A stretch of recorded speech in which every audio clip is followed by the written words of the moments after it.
अब से बस 5 मिनट बाद हम आपको दिखाने जा रहे हैं ओपिनियन पोल। जी हां, अब से कुछ ही देर में हम आपको दिखाएंगे कि ओपिनियन पोल क्या कह रहा है, 5 राज्यों में किसकी सरकार बन रही है, कौन से फैक्टर्स हैं जो बेहद जरूरी है जनता की नजर में, जिनके आधार पर वो वोट देंगे, क्या नेता प्रधान ये चुनाव होने वाला है। इन तमाम पहलुओं पर हम बातचीत करेंगे। जैसे ही हमारे पास डेटा आएगा, एक एक करके हम आपको हर स्टेट का डेटा दिखाएंगे कि आज अगर चुनाव होते हैं, फिलहाल जनता का मूड हमारे ओपिनियन पोल के हिसाब से क्या कुछ कह रहा है, उसके लिए मुद्दे क्या हैं। हमारे साथ शोएब रजा भी लगातार जुड़े हुए हैं। शोएब, अगर हम बात करें, एआईएमआईएम लगातार हर जगह एक विकल्प के तौर पर उभर रही है मुस्लिम वोट बैंक के बीच में।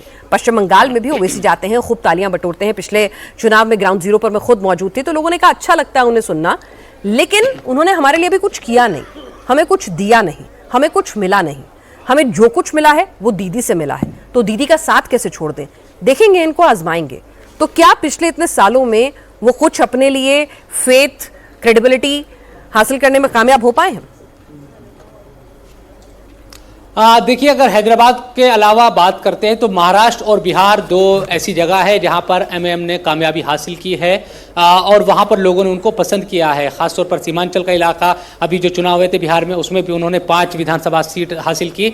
लेकिन बंगाल में उस तरह से असदुद्दीन ओवैसी को लेकर अभी लोगों के बीच उतनी ज़्यादा चर्चा नहीं है जिस तरह से हम दूसरी जगहों पर देखते हैं। ये बात सच है कि हिंदुस्तान के जो मुसलमान हैं वो असदुद्दीन ओवैसी की बातों को सुनना पसंद करते हैं।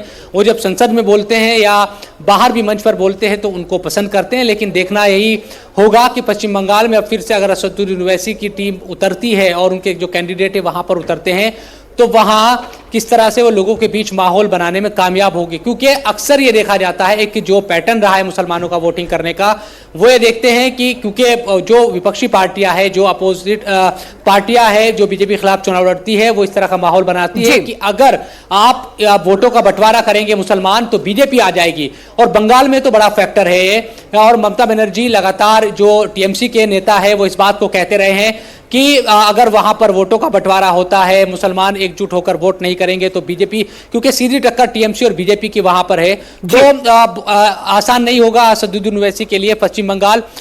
यकीनन ये तमाम चीजें वहां पर देखने वाली होगी कि वो किस तरह से अपनी बातों को लोगों के सामने रख पाते हैं। और मुसलमान जिस पैटर्न को लेकर दूसरी राज्यों में भी वोटिंग करते रहे हैं, क्या उसी पैटर्न को वहां पर करते हैं।